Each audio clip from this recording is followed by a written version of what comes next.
Hola, buenas tardes, ¿cómo están? Hoy vamos a hablar acerca del surgimiento de los modernos estados nacionales en América Latina. En clases pasadas habíamos conversado acerca de la forma en la que fueron surgiendo con sus diferentes características las revoluciones hispanoamericanas ante la crisis o decadencia de las cortes metropolitanas. Los pueblos comenzaron a despertar y a manifestarse en contra de estos sistemas de dominación política y económica que se habían impuesto por parte de los estados europeos. ¿Sí? De esa manera vimos que en el caso de Haití se produjo una revolución que tuvo como protagonista a la población de color, la población que representaba la mayor parte de la demografía local y que estaba harta del trabajo esclavo por parte de los latifundistas y señores de origen francés que llevaban las riendas del gobierno colonial haitiano.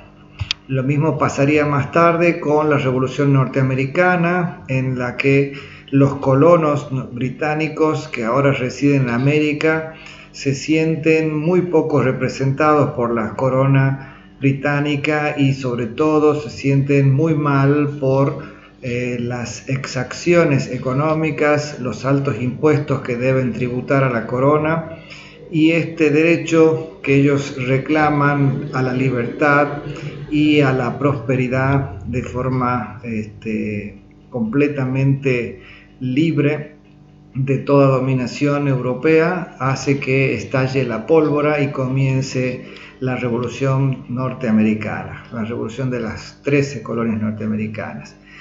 En el caso francés vamos a tener también una situación bastante similar, un pueblo entendido como el sujeto protagonista y promotor de levantamientos armados en contra de una casta noble que viene también haciendo gala de malas decisiones en el plano de lo político y sobre todo en lo económico, y que deriva en un gran derramamiento de sangre para instaurar un nuevo sistema, establecer un sistema de gobierno basado en la república y la división de los poderes.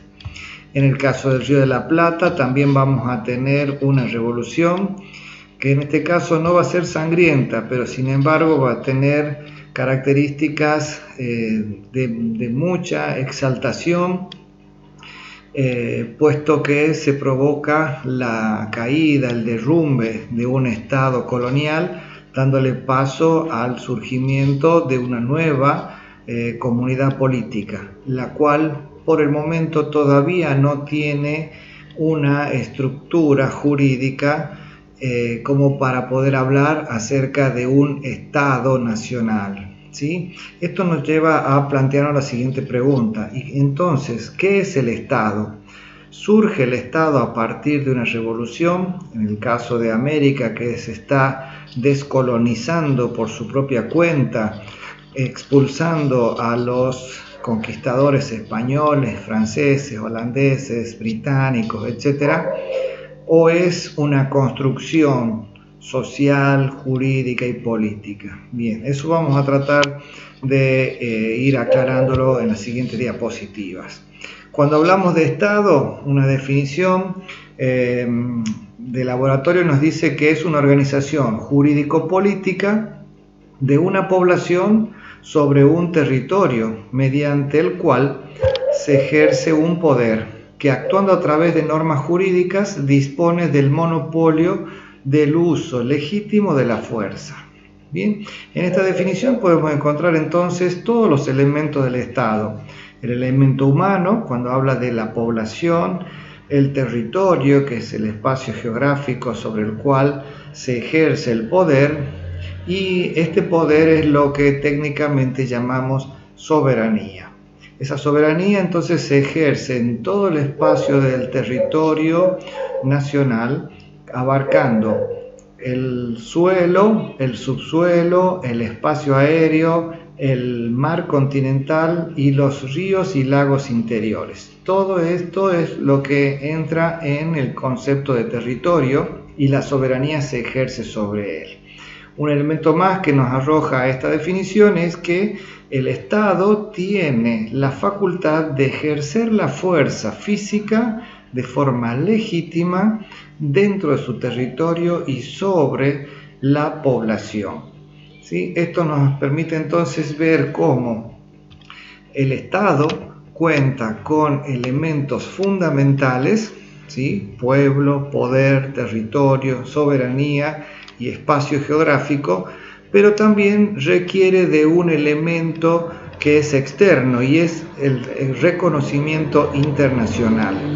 Por ejemplo, en el caso nuestro, en el Río de la Plata, llevada a cabo la Revolución de Mayo, nosotros estábamos en el carácter de un grupo de rebeldes que estaban atentando contra el orden y el gobierno de la corona española. Por lo tanto, era necesario llevar a cabo la guerra para expulsar al conquistador español y llevar a cabo la famosa Declaración de Independencia, porque mediante este acto político constitutivo, los representantes de las Provincias Unidas del Río de la Plata iban a declararse independientes del rey de España y de toda la metrópoli y de toda otra dominación extranjera que pretenda atribuirse derechos sobre el suelo americano.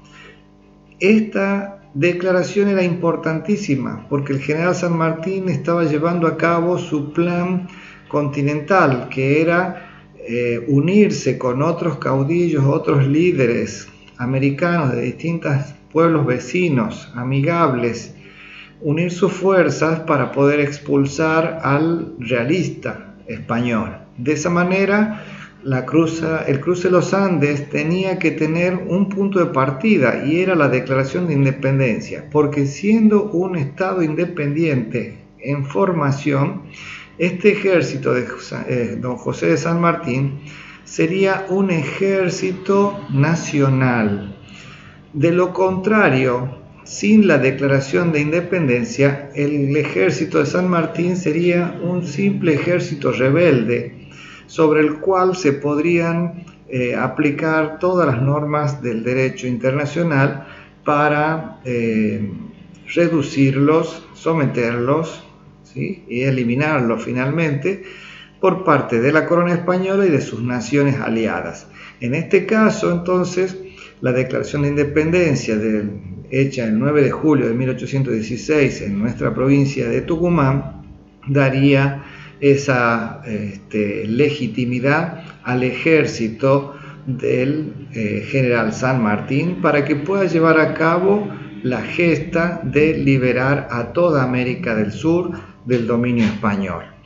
Bien, y esto nos permite pensar en otro elemento, ¿sí? Ya tenemos el territorio, tenemos la idea de una soberanía, la cual es ejercida por la población, ¿sí? Estamos hablando del grupo humano, el aspecto subjetivo, que es el que se considera con derechos propios, que puede ejercer por sí mismos, sin necesitar de la autoridad europea, es decir, una suerte de emancipación en el sentido de adquirir autonomía e independencia, como cuando el niño cumple 18 años y pasa a ser un adulto en cuanto a la ley. Es decir, que este sujeto, este colectivo, el pueblo que se había manifestado frente al Cabildo Abierto de 1810 y más tarde este pueblo representado en la ciudad de San Miguel de Tucumán para la Declaración de Independencia, estaban atribuyéndose a sí mismos el poder y el derecho de gobernarse por sí mismos sin necesidad de una dominación europea. Esto nos da a pensar también en la situación de la identidad. Con todas las revoluciones ocurridas en el territorio americano, me refiero a las que ocurren en la zona del Caribe, Centroamérica y Sudamérica, van a comenzar a surgir las nacionalidades, ¿sí? Nación va a ser entendida como ese grupo humano que tiene elementos comunes, como un pasado histórico común, una lengua, tradiciones, valores, patrimonios culturales, etcétera. Todo lo cual hace que entre ellos se sientan en una familiaridad y en una suerte de unidad por tener tantos elementos en común, ¿sí? Entonces, una lengua, un estilo de vida, una forma de vestirse, una forma de hablar, un mismo pasado histórico, unos mismos hechos históricos que llenan de orgullo a esa nación, generan este sentimiento de unidad y de nacionalidad. Sin embargo, el Estado no surge de forma inmediata y espontánea después de la Revolución, sino que el Estado, como instrumento jurídico, necesita de una creación. Es decir, hoy día estamos acostumbrados a la idea de que vivimos en un estado de derecho, es decir, que las acciones de los hombres están reguladas por la ley y se ejerce ese poder a través de las instituciones del Estado. En un primer momento, entonces, tenemos que recapitular que en un primer momento, cuando se producen las revoluciones, no surge inmediatamente el Estado, sino que hay que construirlo, edificarlo, hacerlo sólido. Y eso va a ser parte de un proceso que a los países de Latinoamérica le va a llevar más o menos tiempo, dependiendo de las dificultades y particularidades que tuvieron cada uno de ellos en su propio territorio. En el caso nuestro, nos va a llevar bastante tiempo porque desde el 1810 que ocurre la revolución, vamos a tener que esperar hasta el 1853 para la sanción de la Constitución Política de la República Argentina, la que nosotros recordamos todos los 1 de mayo, y ahí por primera vez podemos decir que tenemos establecido el Estado como sujeto de derecho, ¿sí?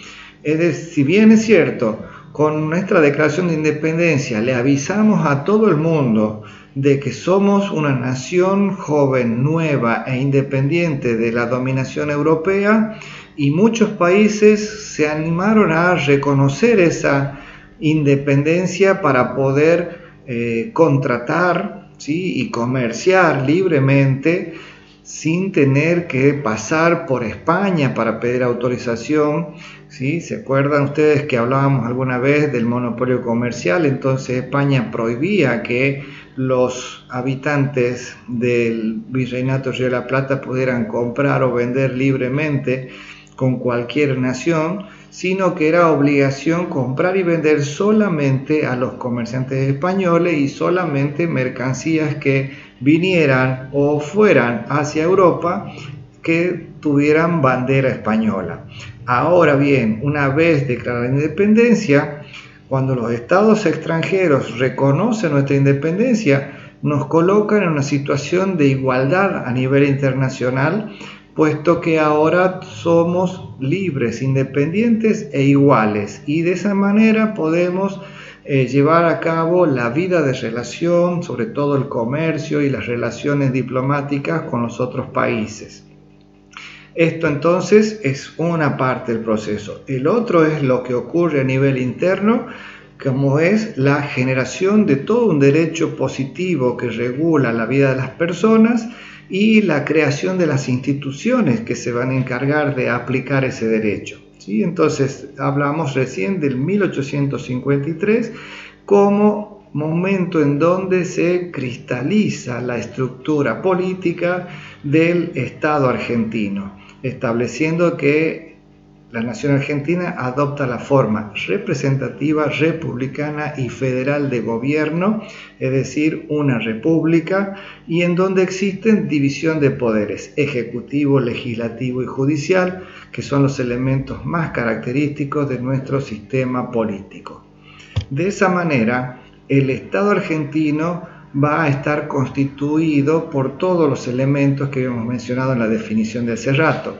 Tenemos una población, ¿sí?, que es el grupo humano que habita el territorio después de la Guerra de Independencia. Ese mapa que tenemos en el centro de la diapositiva es el territorio que queda, puesto que el Alto Perú había sido perdido en las batallas, y esto quedó en manos de los españoles, y más tarde se convertirían en la nación de Bolivia y Perú respectivamente. Lo mismo pasó con el Paraguay, que se independizó de la corriente revolucionaria del Río de la Plata, y también lo mismo con Chile y con Uruguay, que antes pertenecían a nuestro virreinato y que finalmente optaron por un camino de autonomía respecto de la Revolución de Mayo. Bien, entonces, este territorio es donde se ejerce la soberanía, y el poder va a ser ejercido de forma republicana a través de 3 órganos diferentes: el ejecutivo, el poder legislativo y el poder judicial, en el marco de la ley. Esto es lo que le llamamos Estado de Derecho. Y de paso agregamos que este Estado, para ser un Estado nacional, ¿sí?, necesitaba de los símbolos patrios que le dan identidad, pertenencia, y sobre todo genera un sentimiento de comunidad entre todos sus habitantes. Por eso es que ha sido tan importante, y se los realizaron o crearon en los primeros años posteriores a la Revolución de Mayo. Me refiero a la creación de la bandera, la escarapela, el escudo y el himno nacional, que son estos los símbolos patrios que nos identifican a la nación argentina. Bien, hasta acá entonces con la explicación. Tendrán en la plataforma algún material para lectura y las actividades correspondientes. Les deseo lo mejor para estos días, sigan cuidándose, y cualquier cosa nos estamos encontrando de forma virtual. Hasta luego.